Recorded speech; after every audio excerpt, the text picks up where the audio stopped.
What is going on, guys? Welcome back to another exciting video. So today I picked a really good day to come out and film. I was going to get a couple of things done, get a couple of videos filmed for you guys, and of course it is pouring.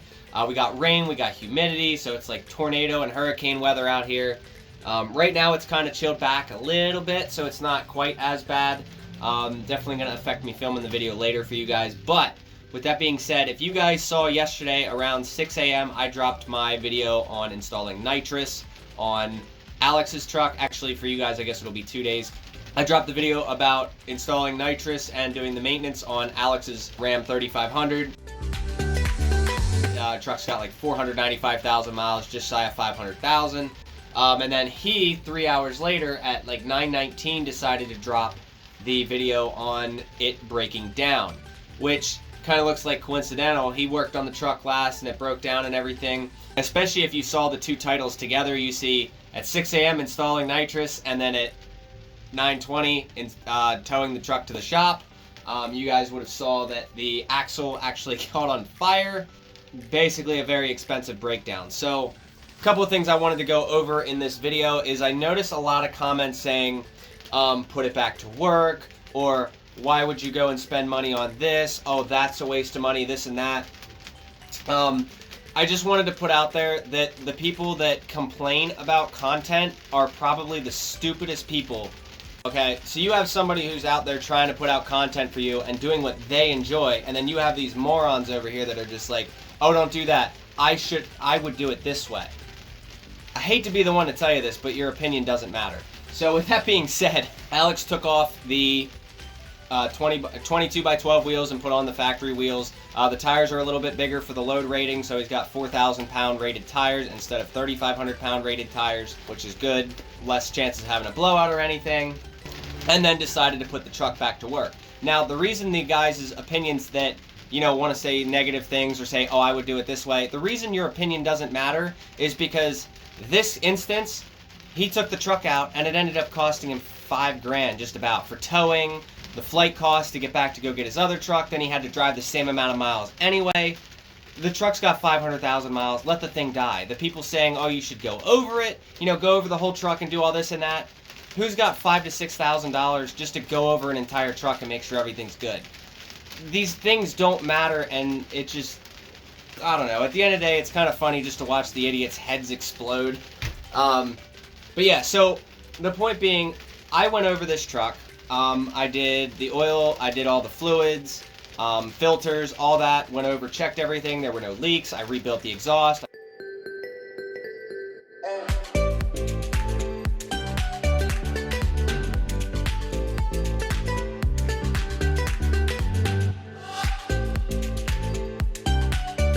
Water separator on it.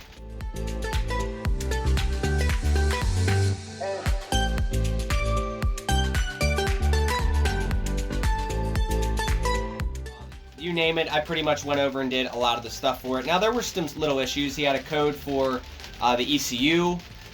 There was a problem with that, but he's already replaced the ECU. I wasn't given the authority to replace it, so at the end of the day, there's still a check engine light on. So that was just an issue that I wasn't told to fix. But other than that, the truck was pretty solid when it left. Now, that's the unfortunate part, because he got halfway across the country, pulling, you know, 26,000 pounds gross weight, and something happens. It is what it is. That's what happens when you decide to own a truck. You know, things are going to break, things are going to cost you money. It actually ends up being cheaper just to lease a truck because there's no drama. There's no things breaking down, you're not losing money. And you can say, oh, well, just fix it yourself. But you spending hours to fix it yourself, that's time that you're not on the road out making money. And time is money. Every couple hours, you know, you figure you're making $2 a mile. And now you just wasted a couple of hours, now you're pushing back your pay, you know, you're not going to make as much that week. So I went over everything, there were no leaks, all the seals were good and everything. From what Alex told me, every 3 months, every 3 to 6 months, something like that, he was putting seals in the back. So they were replaced, fluid's been replaced many a times, brakes have been done, wheel bearings have been done. It's just stuff that wasn't shown. All of that stuff has been replaced. It's not like the truck has been doing its job its entire life and, you know, none of the parts have ever been replaced. Obviously, for an axle to live 500,000 miles, parts would have had to been replaced. You're not going to get 500,000 miles on factory wheel bearings, seals, brakes, all that stuff. It's all been replaced. It's all been gone over. Now, something else to mention, if you guys watched my video on how to service a 500,000 mile truck, I did replace the rear differential fluid, and on the magnet there was definitely a lot of material on it.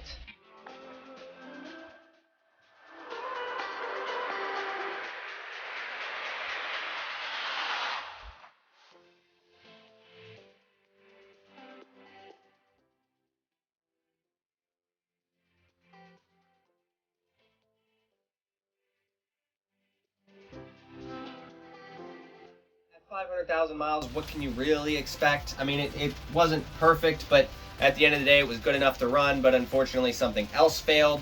So it really doesn't make sense to keep running that truck, unfortunately. Every single time that truck gets run, it ends up costing more money. Like, the amount of money that truck will cost to run will cost you more than what the lease would cost to run. It would cost you more to run that truck and have breakdowns than it would be to just run the rental and be able to run consistently and not have to worry about breakdowns. And I don't know if you guys can hear that out there, but it's really pouring down rain. Now, the other thing that happened in Alex's trip is the front caliper bolts came loose, and we both actually talked about that, and we both had many caliper bolts come out. It is what it is. I use blue Loctite on mine now, but I actually never touched the brakes on his truck, so it's kind of odd that they came loose when they did, but he did say that they weren't torqued, so that's kind of interesting too, who was the last person to work on it. It's just odd that it seemed like the other bolt was pretty loose too. But yeah, that could have definitely ended up a lot worse than it did, but you guys get the point. That couple hours off of the road, in a couple hours you can drive a lot. And with 3-4 hours just to fix some caliper bolts, like, it's a breakdown, you fixed it yourself, but there's 4 hours worth of work that you just put into your truck for what, you know, when you could just lease. I hope you enjoyed this video, and I hope I kind of got my point across. It had nothing to do with any of the breakdowns, but really protect some unforeseen issues. So, hope you guys enjoyed the video. Definitely leave a like and a subscribe down below, and don't be one of those people that complain about content that people bring you, because at the end of the day, live your life the way you want to, and we'll live ours the way we want to. Take care, guys. Have a good one.